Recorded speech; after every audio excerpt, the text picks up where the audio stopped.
Hadu ubnai Desember jong mentaus nem arjar arpo hunriu. La depan pentemai unimar JR ya kontrak Barca Santos. Kum taga kontrak jong unimar JR haka klub Santos la extend biang la nela penjelan sa kumba shisnem. Kublaya pigi perloki perajor baro ke baju sengutenat besngap ya ke video ha ke channel. Bad link bah ke video nga ai kublay snem thamai basuk bakmen ya pi baro ki viewers ki subscriber. Bad link ba day ke jing ij ber ke jing sumar jong blay track rat pahadu menta hadu kene clip mat bangilong hadu kadne. Kum taru kermen scam ba menta usnem arjar arpun riu. Bangin yai don barabor hakamet ke bakoj ke baki krat ba leng ba ke jing rijing sumar jong blay track rat.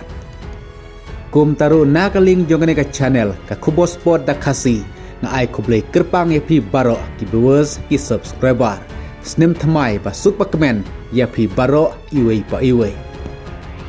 Henry wadada ngamla alani ngamdo ni ai ban ai pi iwei pa iwei. Henry tang kentin kidbok kidruwiang ba penbiang kamai kaji mentau snem arjar arpo Henry. Kum taru ai bangin stang ya uni usnem arjar arpo Henry ling ba kajing ij kajing ya buram markeliang iwei ya iwei pat. Kat kum kubor ki balami nin kasngi ka lai puwe tarik nep khat arjar pusan. Laong ba kontrak jong Neymar JR ha klub Santos haswa bakat sakudno.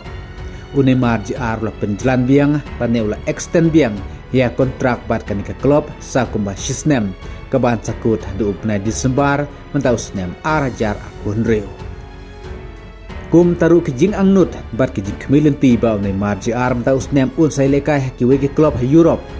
Bar kajing ap kembilin tiba Neymar JR unsalai cekah klub entar Miami kini baru kemla ban urlong setia mentau snem arjar apun riu namar sach snem susu ka kontrak jo Neymar JR kanaya nehi bat ke klub Santos. Te kublai sibun kublai si hajar ngu ya pi baro sach senpat nga ai kublai ya pi kam tam ki nong kersan ya kene ka channel jongan na dubastang hadu kene klip mat ke pamenta. Warla ngamla bade kendu ngamla bade EFP markmat nre lingba kene ke video ngai kublai kitbok kerwien kerpang ya pi baro kinong kersan kam tam jong ke channel kublai sibun.